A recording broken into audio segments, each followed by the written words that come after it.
ওয়াকফ নিয়ে দিল্লিতে চলে যান, এখানে যদি গুলোগুলি করেন তাহলে আমি দেখে নেবো, সব থেকে বড় শত্রু হয়ে আমি দাঁড়াবো।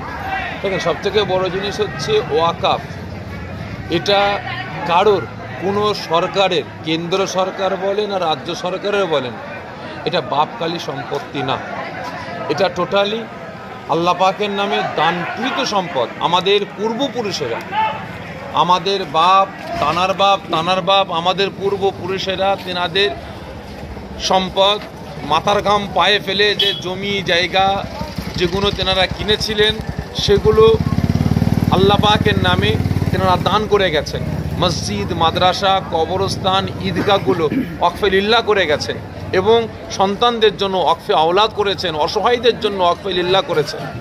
আর আজকে এ সম্পদ যখন আমাদের হাতছাড়া হয়ে যাচ্ছে, তাহলে আমাদের বুকে লাগবে না তো কার বুকে লাগবে? এটা আমাদের বাপকালী সম্পদ, আমার আল্লাহ পাকের নামে সম্পদ, অসহায়দের সম্পদ, গরিবদের সম্পদ, গরিব মুসলমানদের নামে সম্পদ, এতিম মিসকিন মুসলমানদের নামে সম্পদ। তাহলে এটা যদি কেন্দ্র সরকার যদি হরণ করে নেয়, ছিনিয়ে নেয়, তাহলে আমাদের বুকে ব্যথা লাগবে না? অবশ্যই আমাদের বুকে ব্যথা লাগছে। আজকে যারই কারণে শুধু পশ্চিমবাংলা বলো না, সারা ভারত জুড়ে তোলপাড় চলছে, আন্দোলন চলছে।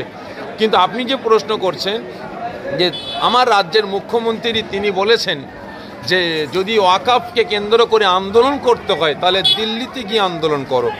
তবে তিনি কোন জায়গায় গিয়ে বলেছেন এটা বলতে পারেন কি? কোন জায়গায় গিয়ে বক্তব্যটা দিয়েছেন? মুর্শিদাবাদ, যেখানে দাঙ্গা হয়েছিল, যেখানে দাঙ্গা লাগিয়েছিল।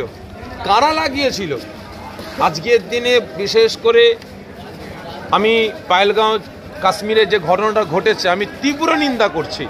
সেখানে হিন্দু ভাইকে বেছে বেছে বেছে বেছে সেখানে শহীদ করা হয়েছে। আমি অবশ্যই এর তীব্র নিন্দা করছি, কারণ আমি আমার জ্ঞানে কোনো দিন দেখিনি যে সন্ত্রাসরা লুঙ্গি খুলে চেক করে হিন্দুদের মারে।